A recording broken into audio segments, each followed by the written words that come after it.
mert ismeritek a mi Urunk Jézus Krisztus kegyelmét, hogy gazdag létére szegény élet értetek, hogy ti az ő szegénysége által meggazdagodjatok. Ami Urunk Istenünk valóban gazdag, és ezt meg is mutatta nekünk Jézus Krisztus által, ezért most ezt a gazdag Istent magasztaljuk helyünket elfoglalva minden helyünkön.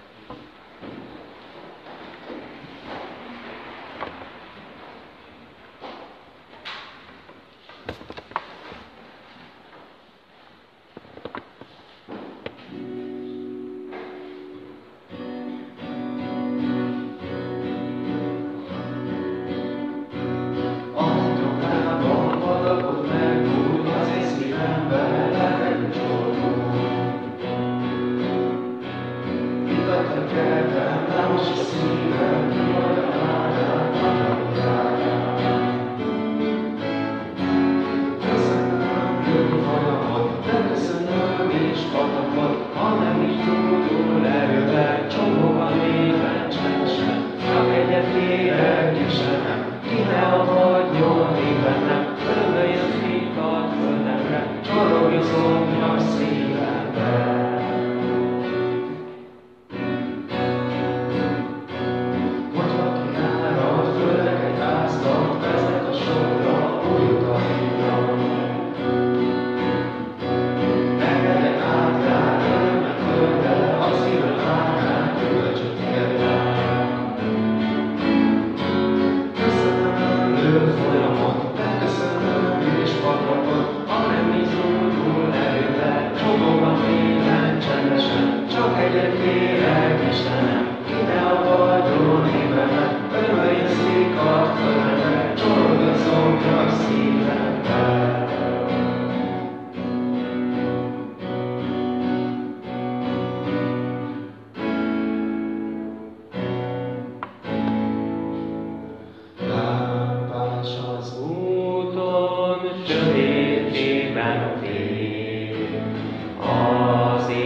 Szent Lélek, szállj le rám, reményt hozó fénysugár, vezess életem a szűkös fényen, segíts levetni régi ruhám. Jöjj, Szent Lélek, szállj le rám, reményt hozó fénysugár, vezess életem a szűkös fényen, segíts levetni régi ruhám.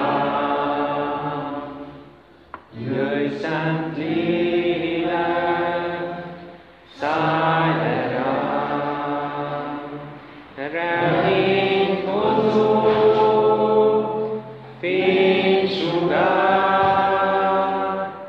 vezess életem a szűkös fényen, segíts levetni régi ruhám.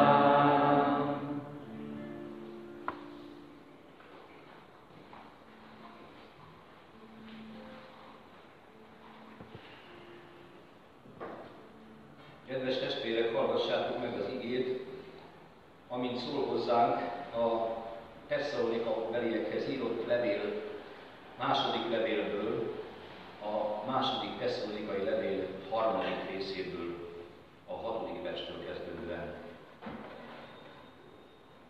Ami Urunk Jézus Krisztus nevében pedig elrendeljük nektek, atyám fiai, hogy tartsátok magatokat távol mindazoktól az atyafiaktól, akik rendezetlenül élnek. És nem az szerint az utasítás szerint, amelyet tőlük kaptatok. Magatok is tudjátok, hogyan kell a mi példánkat követni. Mi nem viselkedtünk közöttetek rendetlenül. Sem senkinek a kenyerét ingyen nem ettük, hanem orcánk verítékével éjjel-nappal dolgoztunk, hogy közületek senkinek se legyünk terhébe. Nem azért, mintha nem lett volna rá jogunk, hanem hogy magunkat követendő például állítsuk elétek. Ott létünkkor azt is rendeltük, ha valaki nem akar dolgozni, ne is tegyék. Most azt halljuk, hogy közületek némelyek rendetlenül élnek. Nem dolgoznak, hanem a napot lopják. Az ilyeneknek pedig rendeljük, és a mi Urunk Jézus Krisztus nevére kérjük őket, hogy csendben munkálkodva a maguk kenyerét tegyék. Ti meg, atyám fiai, meg ne restüljetek a jó cselekedetekben. Ha pedig valaki nem engedelmeskedik a levél szavának, azt jegyezzétek meg. Ne legyen hozzá közöttök, hogy megszégyenüljön. De ne tartsátok ellenségnek, hanem incsétek, mint atyátok fiát. Imádkozzunk.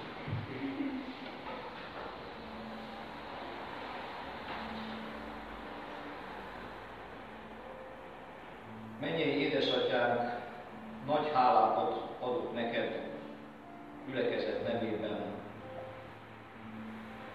hogy engedted, hogy ide jöjjünk, ide járuljunk te eléd a te trónusodhoz, és azt is tudjuk, hogy nem vagyunk méltók erre.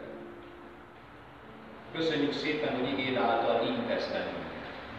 Nem úgy, mint ellenségeket, hanem úgy, mint akik a te gyermekeid vagyunk.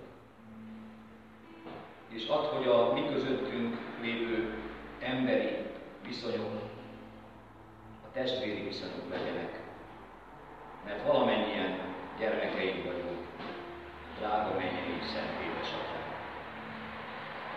Szentlélek Isten, szállj le ránk, mert te vagy számunkra valóban a remény, hisszük és valljuk, és engedd, hogy ezen az Isten tiszteleten is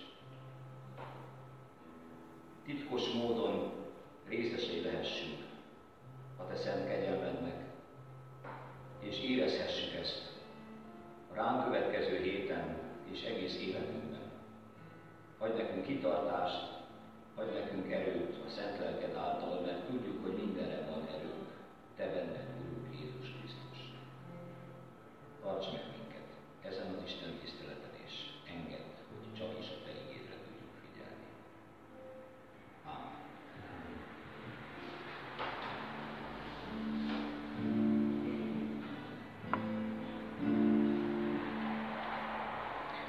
Szent Lélek, szállj le rám, reményt hozó, fénysugár, vezess életem a szűkös lényen, segíts levetni régi ruhám.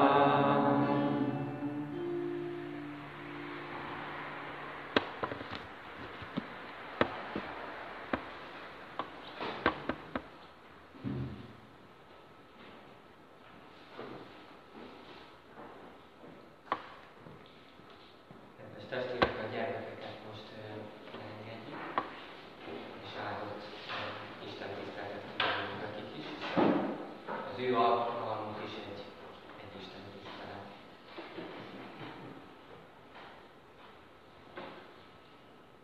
Embernek lenni címmel indítottunk egy új sorozatot az elmúlt héten, amikor is azt vizsgáltuk, hogy mit jelent gyönyörködni, az Istenben, az Isten igényében. Ma pedig arról hallhatunk, hogy mi a munka. A munka, ami szintén hozzánk tartozik, ami emberi természetünkhöz egészen sokat tartózkodunk, és elég sok időt töltünk el munkával, munkahelyünkön. Úgyhogy így figyeljünk most az Isten igéjére, melyet szeretnénk hirdetni közöttetek, Istenünk szent lelkének segítségű hívásával. Figyeljünk az igére, ahogy Lukács evangélista megírta az ő könyvében, a 12. rész 22. versétől olvasom.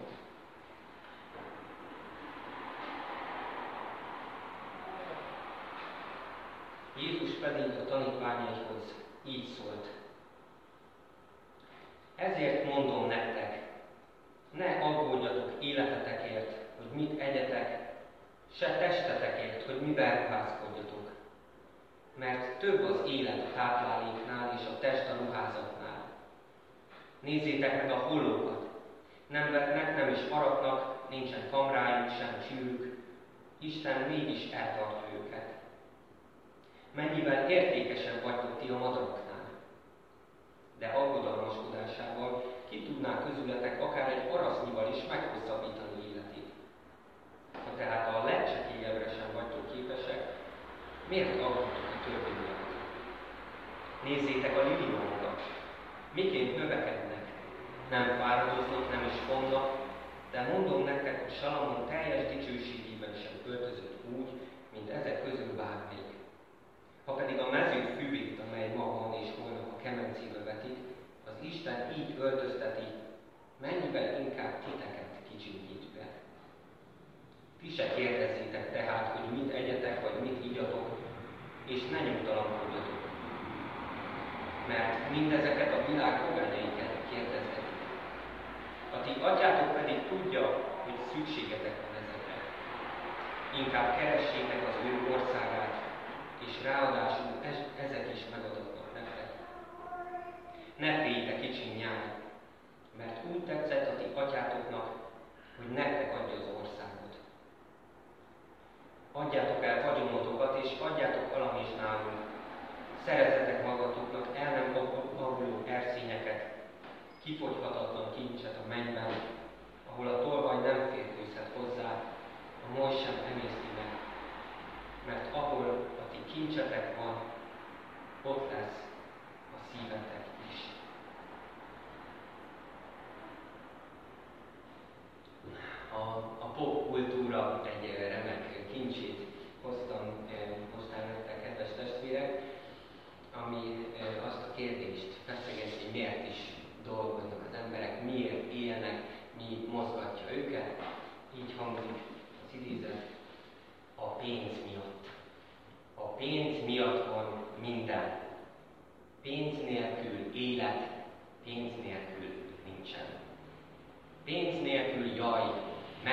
föld, és Dubajban se lenne annyi sok zöld.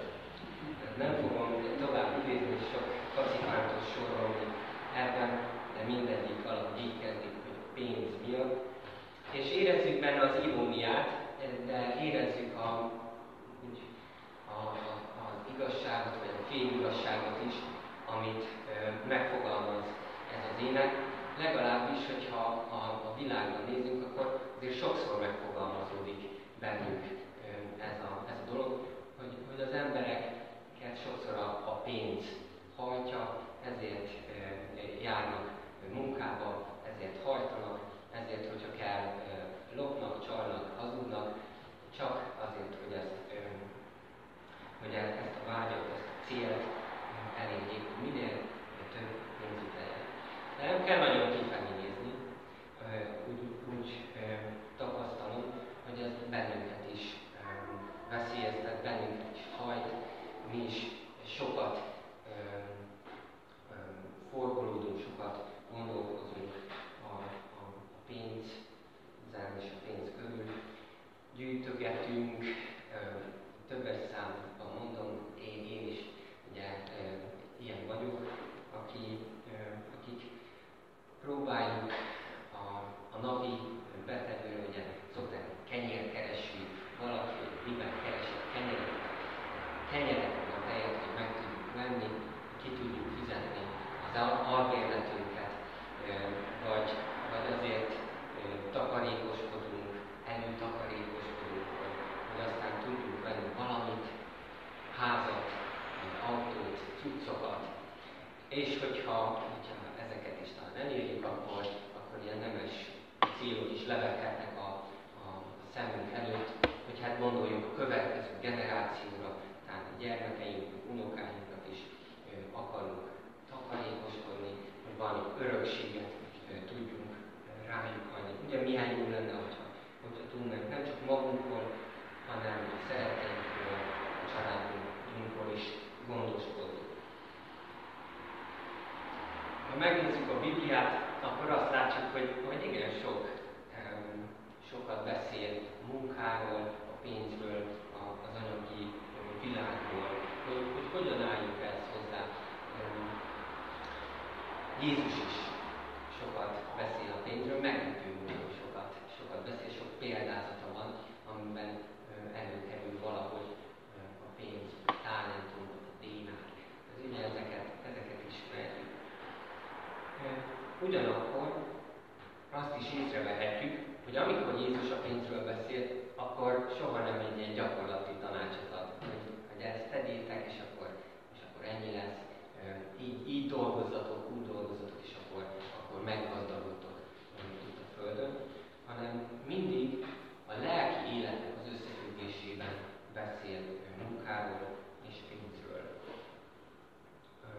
És hát ennek én is nagyon örülök, mert egyébként a gyakorlatban annyira nem értek a pénz világához, de a Biblia alapján az általános dolgokat, azt hiszem az alapvető principiumokat jó, hogyha tudjuk, látjuk.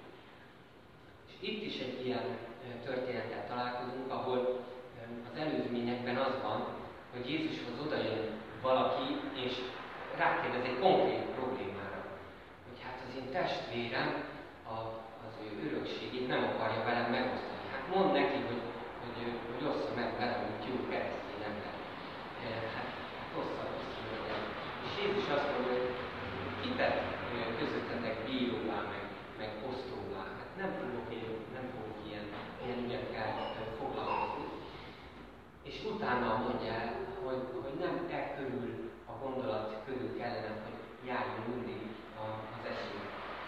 Elutasítja és válaszol egy példázattal, ahogy ezt szokta tenni.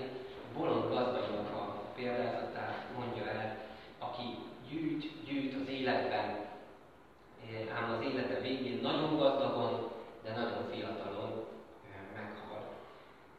Hova lesz akkor a vagyona, amiért dolgozott, amiért hajtott, ami mozgatta őt, amikor meghal? Ezt kérdezi Jézus ettől az embertől, és utána a tanítványaihoz fordul, és elmondja neki ezeket a dolgokat, ne aggódjatok. Ne aggódjatok. Nem egyszer, nem kétszer mondja el, hanem többször meg lehet vizsgálni, hogy hányszor mondja ezt a szót, hogy aggódás, félelem, vagy valami szinoníma. Szóval nagyon sokszor ebben a kis részben többször is elmondja. Van ez a kifejezés, sokszor halljuk, anyagi biztonság. Ezt ugye a bankok, hitelintézetek és minden pénzügyi tanácsadó ezt így nagyon anyagi biztonság. És alapvetően azt mondhatjuk, hogy ez egy jó dolog. Kell, hogy legyen az embernek valamennyi anyagi kerete, hogy biztonságban érezze magát. Csak azzal nem szabad összekeverni, hogy az anyagi biztonság az mondjuk nem az egész életünknek a biztonsága. Pláne nem az örök életünknek a biztonsága. Az anyagi biztonság az egy dolog, az életünknek egy kis része, de ennél sokkal nagyobb dolgok is vannak. És Jézus ezzel nyugtatja a tanítványokat. Ne aggódjatok, főleg ne amiatt, hogy milyen anyagi helyzetben vagytok. Ne aggódjatok amiatt, hogy mit tegyetek, és amiatt, hogy mivel ruházkodjatok. Mert hogy ti mennyei atyátok tudja azt, és hogy mire van szükségetek, és gondoskodik rólatok. A teremtésre hívja fel a figyelmet, illetve a teremtőre hívja fel a figyelmet Jézus. Két példát hoz, mind a kettő természetben a teremtett világon. Az egyik a madaraknak a képe, a másik pedig a virágok, a lényeknek a képe. Isten ad táplálékot a madaraknak, és ő az, aki szépséget ad a virágoknak. A virág nem fáradozik azért, hogy szép legyen, nem hajt, nem bűrizik, nem sminkeli magát, hogy szép legyen. És azt mondja Jézus, hogy mégis szép, sőt, szebb, mint Salamonnak a dicsősége, szebb, mint Salamonnak a gazdagsága. Salamon király nagy és dicső király volt, és nagy becsben tartotta a Jézus korabeli zsidóság is, és mindig példaként hozták. És érdekes, hogy Jézus itt éppen egy ilyen ellenpéldát hoz, hogy nagy volt, Salamon király és dicső volt. Hát hozzá képest ezek a mezei virágok, amiket az Isten teremtett, mennyivel szebbek és jobbak, hiszen ők nem is fáradoztak azért, hogy úgy nézzenek ki. Nem úgy, mint Salamonnak, mennyi minden, tehát halmoztak az ő belőle.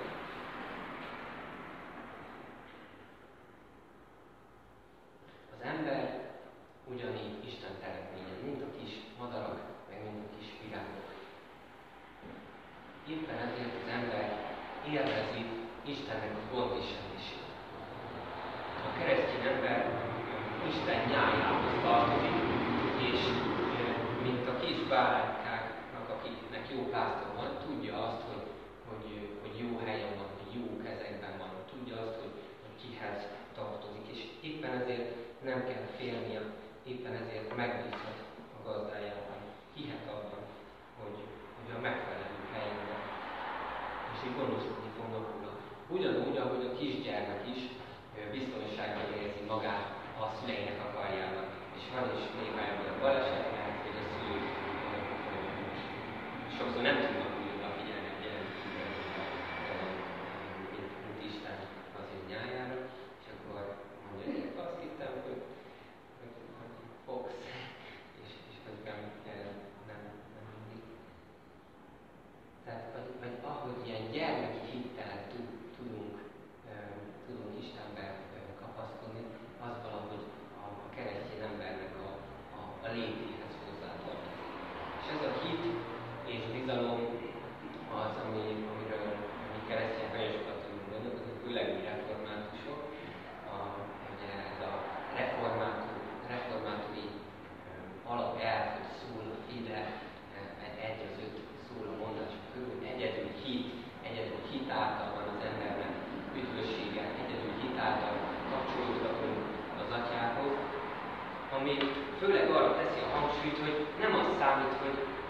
mit teszünk, hogy mit dolgozunk, hanem azt számít, hogy Isten mit tett értünk Jézus Krisztus által. Az örök élet elnyeréséhez nincs szükség arra, hogy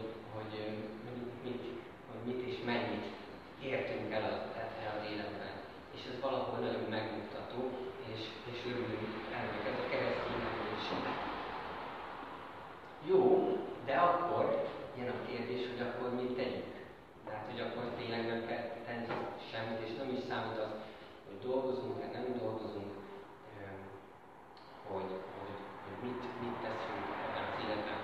Nem számít egyáltalán a cselekedet a mindennapi életben, hanem ez csak egy ilyen elméleti dolog, és mindig csak a lelkiekkel foglalkozzunk, hagyjuk ott akár a munkahelyünket, dőljünk hátra, és minden nap tanulmányozzuk úgy a Bibliát, hogy reggeltől estig csak és akkor ennyi. Tehát erre hív bennünket tényleg Jézus. Hát nem, tudjuk jól ezt, és Pál apostolnak a szavaira is gondolhatunk, aki Jézusra hivatkozva mondja azt, hogy ne henéljetek, hogy ne legyetek lusták, hanem igenis dolgozatok, mindenki keresse meg a maga kenyerét. A teremtettségünkhöz nem csak az tartozik hozzá, hogy van valaki fölöttünk, aki gondoskodik rólunk, hanem az is, hogy ez a valaki ez egy feladatot adott mindannyiunk számára. Ádám és Évára, hogyha gondolunk az első emberpárra, akkor azt látjuk, hogy egyrészt volt egy speciális feladatuk, az az volt, hogy munkájuk, őrizzék és gondozzák, műveljék az éden kertjét. Kertészek voltak. Magyarán szólva, hogy ez volt az ő foglalkozásuk. Ugyanakkor kaptak egy általános érvényű, igazi emberi feladatot és munkát is, ami nem más volt, mint hogy Isten képmásai legyenek a teremtett világban, hogy Isten képviselői legyenek ebben a világban, mint ahogy a országgyűlés képviselők, az önkormányzati képviselők az emberek ügyét, ugyanúgy mi is Istennek az ügyét kell, hogy képviseljük a világban.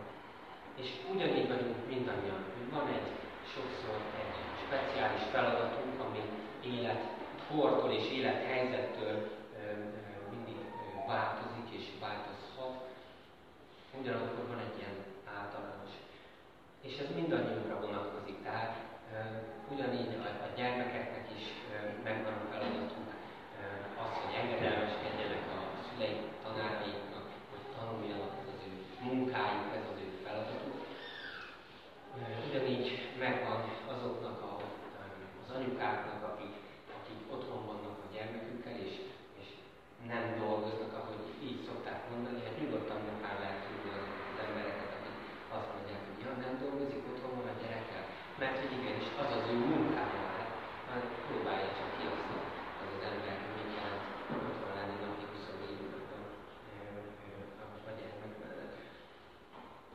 És azt látjuk, hogy az időseknek és a nyugdíjasoknak is megvan a maguk feladata, lehet nevezni munkának is, amit az Isten éppen akkor rájuk bízott.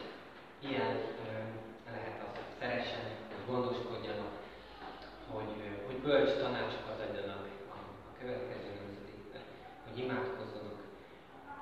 Minden kornak megvan a maga feladata, és természetesen azoknál ez egyértelmű, akik heti 20-30-40-50-60 órában dolgoznak, akik minden nap bejárnak a munkahelyükre, és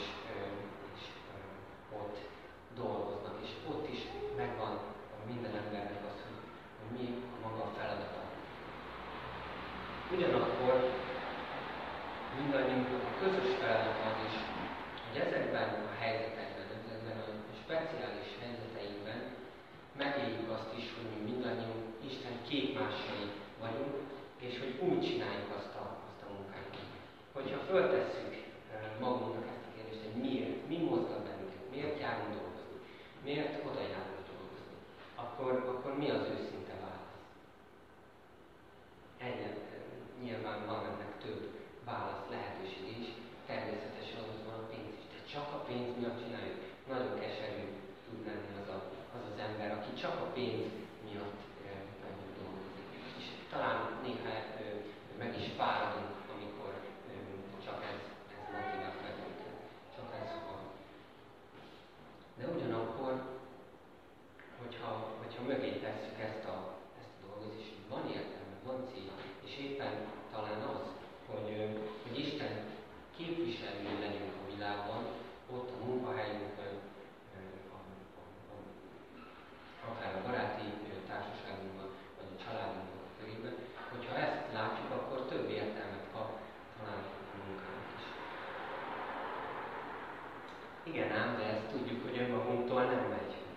Istent képviseljük. Ahogy Jézus mondja, hogy szentek legyetek, mint ahogy a ti mennyei atyátok szent.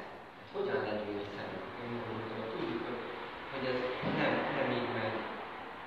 De Jézus meghalt értünk, feltámadt és feltámasztott bennünket is új életre, és van lehetőségünk arra, hogy mi is őt kövessük, hogy felszabadítson bennünket, akár a munkának a területén is, hogy ne csak pénz miatt történjen, hanem azért, hogy Jézust és Isten tudjuk a világban. Nem csak a pénz miatt, ez fontos hangsúlyozni, hiszen Jézus nem ítéli el az anyagi javak birtoklását. Ezt mondom még egyszer, Jézus nem ítéli el az anyagi javak birtoklását, ugyanakkor határozottan figyelmeztet arra, hogy ne ettől várjuk jövőnk biztonságát. Lelkünk mindig vágyik arra, hogy többet és többet kapjunk, hogy gazdagok legyünk. És Jézus ezt nem ítéli el, hanem azt mondja, hogy nem mindegy, hogy mi ez a gazdagság, amit mi gyűjtünk. Azt mondta, hogy gyűjtsetek nyugodtan, szerezzetek magatoknak kincseket. És ezért ez jó, hogy Jézus ezt mondja, hogy szerezzetek magatoknak kincseket. Csak nem mindegy, hogy földi kincseket gyűjtögetünk és szerzünk, vagy mennyei kincseket. Szoktam mondani, gyerekek jól szoktak ezen mutatni, hogy a pénz az olyan, mint a WC papír, bocsánat, ez a kifejezését. Persze nem jó, hogy összekeverjük a kettőt, se úgy, hogyha a boltban szeretnénk ez papírra, és a másik oldalnál keverjük. De azt látjuk, hogy ez egy eszköz, egy használati eszköz, ami nem cél, hanem eszköz. És jó, hogyha mindig van, és nagyon kellemetlen, hogyha elfogy. Ezt is tapasztaljuk, ezt is látjuk. Mindig jó, hogyha van. De nem ez kell, hogy az életünk alapja legyen. Furcsa is lenne, ugye? Hogyha a WC papír lenne az életünk központi értéke. Arra való, hogy használjuk. Arra való, hogy éljünk vele. És hogyha az örökké valóság szempontjából tekintünk pénzre, papír. Ugye ennyit jelent papír, vagy kis pénzérme. De mi az a mennyei kincs, amire Jézus azt mondja, hogy na ez az, amire lehet alapozni az életünkben. Talán éppen az, hogy Jézust és az Istent tükrözzük vissza, tükrözzük ebben a világban. Isten kreatív, ez az egyik elvonás. Akkor legyünk mi is kreatívak. Próbáljunk ne csak mindig a megszokottat, azt mondjuk, igyekezzünk kreatívak lenni. Isten szerető és gondoskodó, akkor legyünk mi is azok. Isten haragszik, igen, haragszik, de soha nem vétkezik. Mi is így tegyünk. Isten kész a megbocsátásra? Vajon mi készek vagyunk-e arra, hogy megbocsássunk mások, és rendezzük a konfliktusaikat? Isten a legdrágábbat adta oda értünk. Igen, Jézus Krisztusban a legdrágábbat adta az ő szeretett fiát, azért, hogy az ő gazdagsága által mi meggazdagodjunk. Vajon mi? Mennyire használjuk az értékeinket, a vagyonunkat, autónkat, lakásunkat, cuccainkat arra, hogy másoknak segítsünk, hogy másokat szolgáljuk. Tudjátok, kedves testvérek, hogy indultam a Szímatononnál, ezen az adománygyűjtő kampányon, és valahogy úgy alakult, hogy az én oldalamon nagyon hamar összegyűlt az összeg, amit célul kitűztünk. És jöttek oda az úszótársak, és kérdezték azt, hogy hát hogy csináltad, mi a titkod, hogy csináltál ilyen erős kampányt, hogy így ilyen gyorsan adtak az emberek, hogy biztos van valami nem titkod. És csak összetettem a kezem, és azt mondtam, hogy hát nagyon sok minden nem kellett tennem, hanem ilyenek ezek a keresztény emberek. Hogy nekik nem kell magyarázni azt, hogy mit jelent az, hogy adakozás. Mit jelent az, hogy valaki egy nagy árat fizet valamiért, ami igazából neki nem éri meg. Mert Isten ezt tette, éltünk emberekért, hogy egy nagy árat fizetett. És utána tudunk mi is így menni másokhoz. És olyan jó volt látni, hogy olyan sok ismerősöm, barátom, testvérem van, akik tudják ezt, hogy mit tett értünk az Isten, és hogy ezért ők hajlandóak. Nem azért, mert kötelesség, hanem azért, mert ez öröm. És köszönöm nektek is, akik adtatok, akár csak egy keveset is. Nem csak magamért, nem csak azért a karácsonyi vásárért, amiért gyűjtöttünk, hanem azért is, mert bebizonyosodott az, hogy milyenek a keresztjének. És ezen keresztül bebizonyosodott az is, hogy milyen az Isten, hogy mennyire szeret adni. Szerezzetek magatoknak kincseket a mennyben. Ahol a ti kincsetek van, ott lesz a szívetek is. És ez egy nagyon-nagyon jó mondat, erről sokat lehet beszélni. De most csak egy gondolat, hogy ez egy nagyon jó fokmérő. Éppen a pénz, az energia, a befektetett idő, hogy mire fordítjuk ezeket. Mert hogyha megvizsgáljuk a saját életünkben, hogy mi az, amivel a legtöbbet foglalkozunk, mi az, amire a legtöbbet áldozunk, akkor meglátjuk azt is, hogy mi az, amit mi igazán szeretünk. És ezért is kérünk titeket, hogy itt a gyülekezetben arra, hogy adakozzatok, hogyha tehetitek. Akkor, hogyha otthon érzitek itt magatokat, hogyha azt érzitek, hogy szeretitek ezt a közösséget, hogyha szeretitek Istent, akkor adjatok, mert ez aztán formálja a mi szívünket is.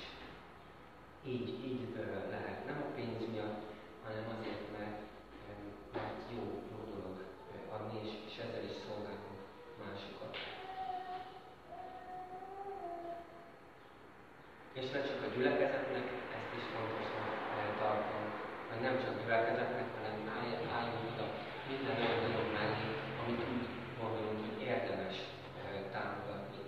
Olyan szervezeteket, olyan kezdeményezéseket, amik jók, amik Istennek tetsző dolgok. És néhány kérdéssel szeretném befejezni, ami kicsit talán formálja a mi hozzáállásunkat ahhoz, hogy mi hogyan élünk és hogyan viszonyulunk a munkánkhoz. Hogy a munkám az, amit teszek, vagy az a feladat, amit kaptam, amit rám bíztak, az mennyire szól Isten dicsőségéről, és mennyire az én dicsőségemről, vagy esetleg valami másnak a dicsőségéről. Tudjuk-e úgy tenni a dolgainkat, hogy az Istenre mutasson. Aztán a munkám az mit tesz más embereknek az életében? Hogy javukra van, vagy károkra. Kellene esetleg munkahelyet váltani, hogy azt látom, hogy ez nem válik javára más embereknek. Illetve meglátom-e azt az értéket a munkámban, lehet, hogy ez nem közvetlenül látom, de látom-e a célját az egésznek, hogy én miért csinálom éppen azt, amit csinálom. Tudok-e így nézni a munkámra?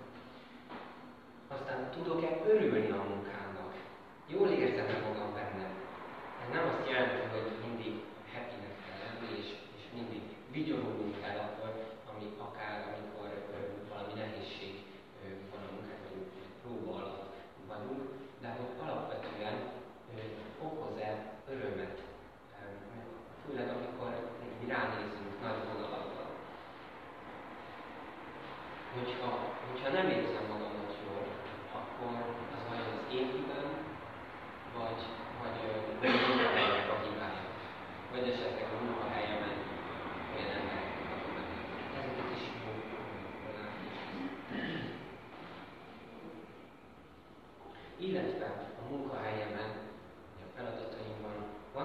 lehetőségem arra, hogy ne csak földi kincseket gyűjtsek. Tehát, hogy az évek alatt, amit ott eltöltök akár egy munkahelyen, ott mennyire tudok Istennek a kedvében járni, Istent tükrözni ebben a világban, és a mennyei kincseket gyűjteni.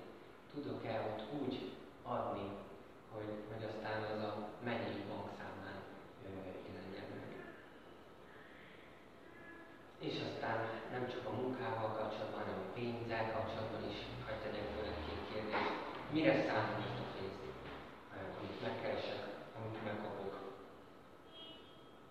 És hogy hol van a szívem ennek alapján? Amit én kiadok a kezemből, hol van a szívem? Mit mutat ez? A kérdéseket vigyük el magunkkal, most pedig imádkozzunk, amit teremtő Istenhez.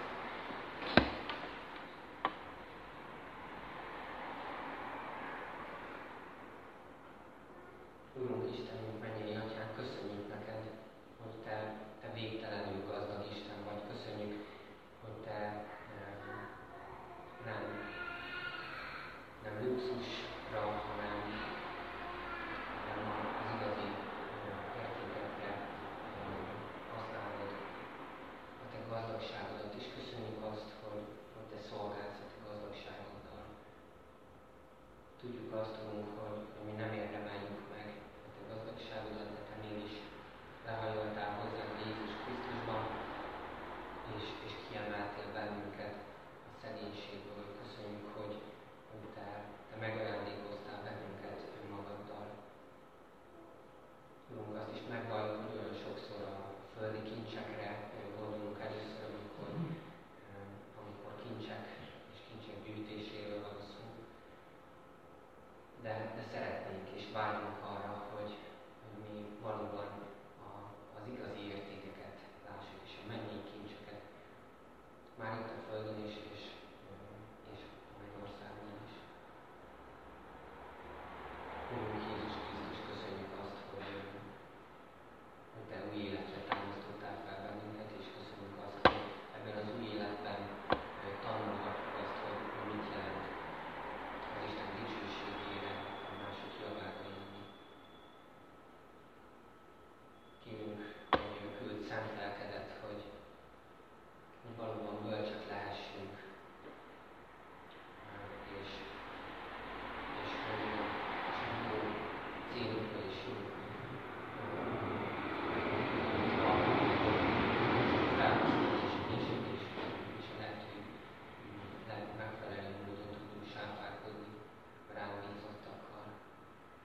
Szent nyomdokatba lépve a menny felé megyünk, ó hallgatatlan ige, vezérünk, mesterünk.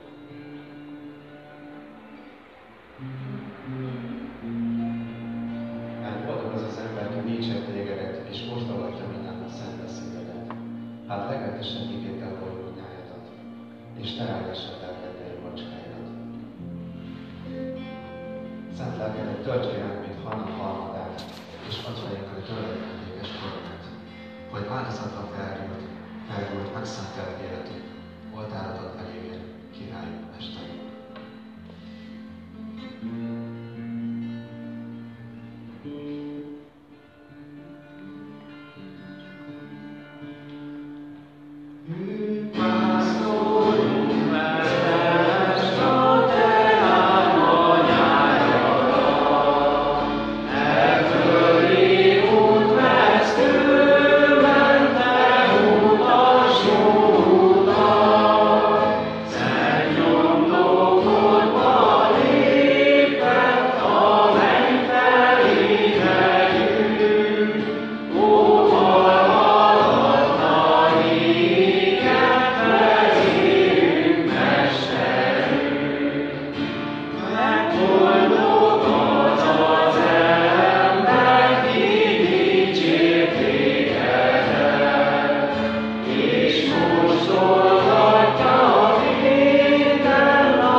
Isten megszólított az igényhirdetésre, és szeretném elmondani azt, amit én átélhettem az ő kegyelme által. Végzettségemet nézve közgazdász vagyok, és kiemelt magántőke befektető voltam, és makrogazdasági piacelemző hagynál, amikor elkezdtem dolgozni, és nagyon gyorsan, 26 éves koromra elég magas beosztásba kerültem a világban. Nagyon jól kerestem. Elég nehéz gyerekkorom volt, nem feltétlenül anyagilag, sosem nélkülöztem, sosem volt túlsó, sosem volt túlkevés. De azt reméltem, hogy amikor kiskoromban elképzeltem magam boldogan, akkor gazdagnak láttam. Amikor azt gondoltam, hogy pénzem megvehetek sok mindent. És ezt a célt tűztem ki magam elé, és Isten nélkül ezt próbáltam meg elérni. És el is sikerült is, tehát hogy így jobban kerestem, mint minden szülő, elvált szülő gyermeke vagyok. Bécsbe jártam vásárolni, autóm volt, lakásom volt, tehát hogy így egészen magasra jutottam, és egyetlen egy dolgom nem volt. Békességem és örömöm. Minden áldott nap úgy keltem fel, hogy nincs értelme élni, vagy nincs értelme az egésznek, mert ezen a pénzen nem lehet boldogságot venni. És akárki van mellettem, akárkikkel vagyok együtt, mindig egyedül érzem magam, mindig magányos vagyok, mert valami a legfontosabb dolog hiányzik az életemből, és nem tudtam, hogy mi ez. Akkor úgy döntöttem, hogy hazaköltözök Borsodra, vagy Szentlémegyében, megkeresem azt, ami hiányzik, megkeresem azt a boldogságforrást, ami miatt az életem új értelmet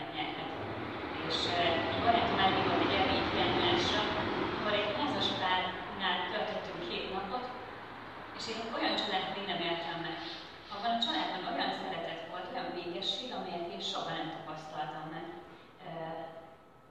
Más volt. Láttam, hogy egymáshoz fordul a két ember, és szavak nélkül szeretik egymást, szavak nélkül van olyan gazdagságuk, amire én mindig vágytam. És bár az első ilyen tele volt pénzzel, egyszerűen nem tudtam ezzel is vártam, és azt mondtam, hogy bármit megadnék azért, hogy azon legyen, ami nekik van. És akkor nem tudtam, hogy ez nem valami, hanem valaki, aki nekik van. Hogy az élőtőben ott van Krisztus. És kiderült évekkel később, azóta jó barátok vagyunk, ők hívtak el egy lelki gyakorlatra, ahol átadhattam az életem Krisztusnak, és újjászülethettem benne. Kiderült, hogy azokban az években, amikor én találkoztam velük, olyan szegények voltak, hogy napi betegőjük nem volt, hogy nem volt, hogy kérdés volt számukra, hogy a következő napon a 3 gyermekünknek honnan adunk élelme, de én csak azt a gazdaságot láttam, ami benne van. A megtérésem után másfél évvel azért imádkoztam, hogy Isten vezessen arra, hogy szolgálhassak neki teljes munkaidőbe. Hogy ne a világban kelljen lennem, hanem hogy dolgozhassak neki. És megkaptam a meghívást az ifjúsági misszióban, és hogyha ilyen arányszámokkal dolgozunk, a világi munkahelyemen kerestem mondjuk egy összeget, annak a felét harmadát kerestem mondjuk újra költöztem Miskolcra, és annak a feléért sem hívtak el az ifjúsági misszióba szolgálni, és közben építkeztem, felújítottam egy házat otthon, és tetemes összegünk is hitelült fel a hátam mögött. És valahogy azon a nyáron, amikor elkezdtem, ez egy nyárról beszéltet, hogy átadtam az életem, és a következő nyáron elkezdtem szolgálni abban a lelki gyakorlatos mozgalomban, ahol én megtérhettem, mert azt gondolom, hogy ez olyan, hogy ajándék, olyan kincset kaptam Istentől, amit én mindenkinek osztani akartam. Azt akartam, hogy ez hadd sokszorozódjon meg, ez nem csak az enyém, ezt nem akarom megtartani magamnak. És valahogy azt helyezte a szívemre Isten, hogy kezdj el 10-et fizetni, hogy 10. És én erről a szóról nem hallottam, csak történelmi órákon, középiskolában. Úgyhogy én gyorsan felhívtam egy lelkész barátomat, és megkérdeztem, hogy te figyelj, mi ez a 10? Hallottál-e már róla, és hogy ezt így nekem ne a lelkész rizsáknyom, hanem így a valóságot, hogy ezt így most hogy kell csinálni, vagy ilyenek, az szívemben már eltölt, hogy én is szeretném, oda akarom szállni az Istennek azt, ami az övé. És akkor elmondta, hogy igen, hogy ez nem törvény, hanem kötelező, akinek Isten a szívére helyezi, azt így őrömmel veszi, hogyha támogatjuk. És akkor mondtam, hogy oké, akkor most már ennyi elég, csak azt mondom, hogy te hogy csinálod. És ő elmondta, hogy hogyan, és akkor rájöttem, hogy nekem azt a közösséget kell támogatnom, ahol én lelkileg épülök, és akkor már presbiter voltam abban a gyülekezetben, ahol éltem Miskolc mellett, és nem döntöttem, hogy a gyülekezetemet támogatom. Meg még mellette más dolgokat is, de hogy így a szívemben megszületett a döntés, és elindultam ezen az úton. És akkor kaptam a meghívást az ifjúsági misszióba, nagyon alacsony fizetésre, hitellel a hátam mögött egyedülállóként, és valahogy az volt bennem, ahogy jöttem haza az állásinterjúról, hogy tényleg valami 70 000 forint összegről beszélünk, vagy valami még annál is kevesebbről, és akkor így az volt bennem, hogy hát igen, ez egy fantasztikus lehetőség. Ezt így úgy félek hazafelé, mert elkezdtem rettegni, hogy valaki mással hamarabb kap majd az ajánlatot, hogy több embert megkérnek erre, és akkor elhapolják elő az orrom előtt ezt a fantasztikus lehetőséget, és alig vártam, hogy hazaérjek, és akkor egy hetet kértem gondolkodási időt, és még aznap visszaszóltam, hogy hát így Isten más, hogy valaki más legyen ott helyettem, hát ez az életem lehetősége arra, hogy az Urat szolgáljam, és úgy vele legyek, úgyhogy aznap igent mondtam, hogy én ezt szeretném. És képzeljétek el, hogy megszületett a szívemben a döntés, hogy ezt az állást elvállalom, és nem a pénz számít. Az első munkanapom után, vagy délutánján azt mondta az apa az új főnöknek, hogy ne haragudjál,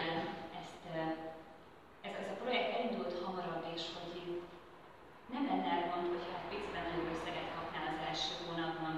És képzeljétek, egy pont akkor összeget kaptam, amekkora a hiteltartozásom volt, és egy-egyben tudtam kifizetni a tartozásomat. És bár az akkori fizetés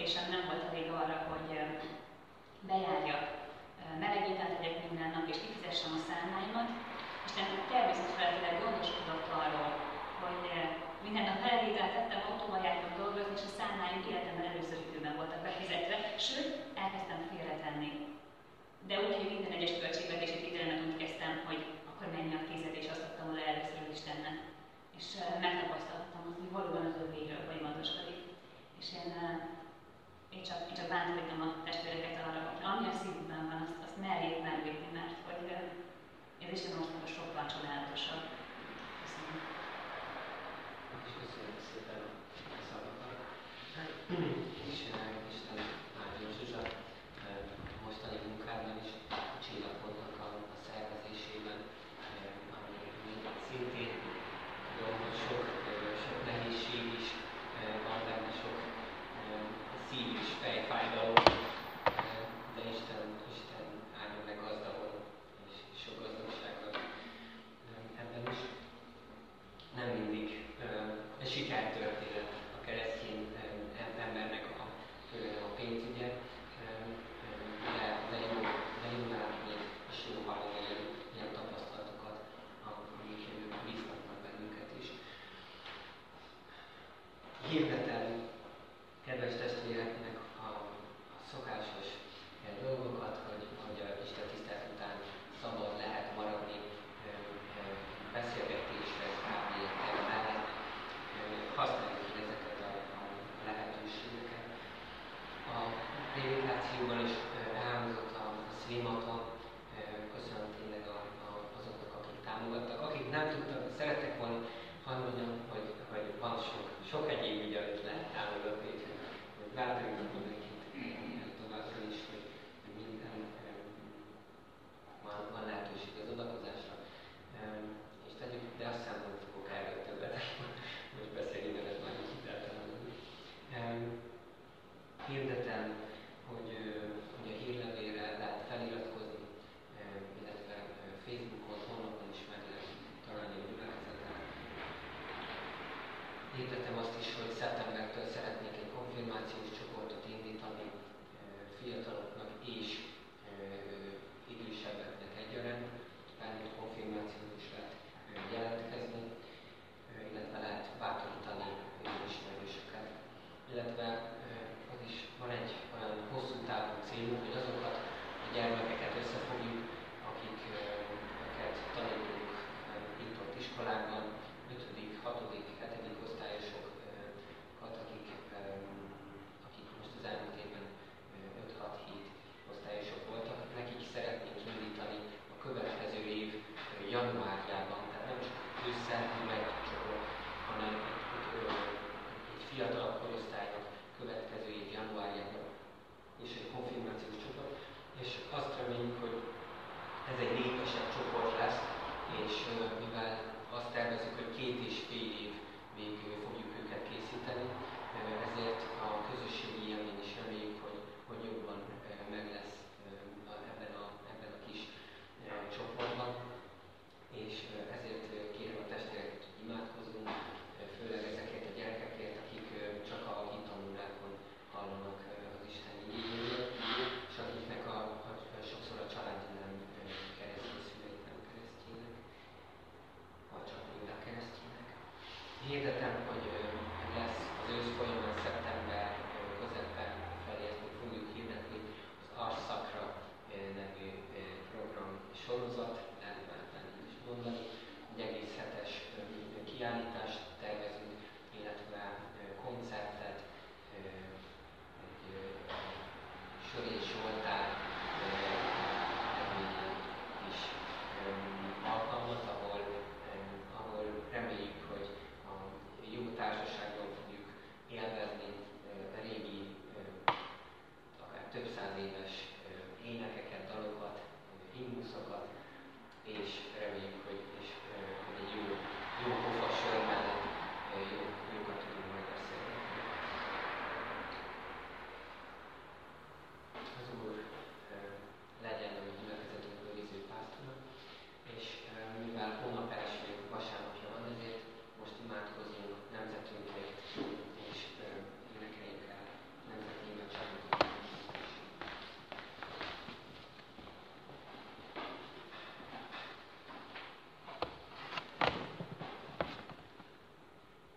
Mindenható Atyánk,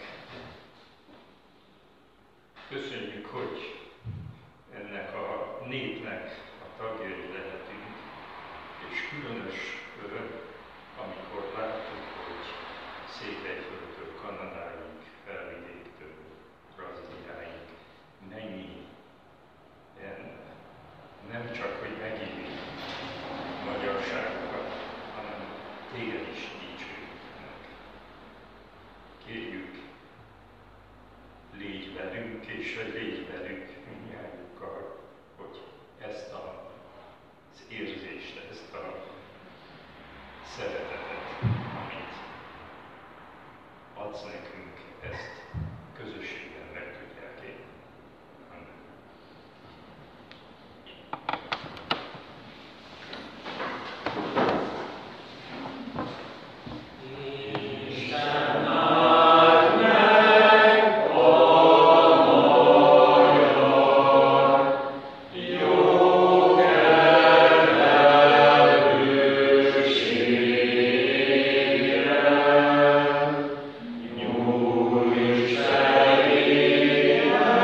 Maga a békesség Ura adjon nektek mindig, minden körülmények között békességet.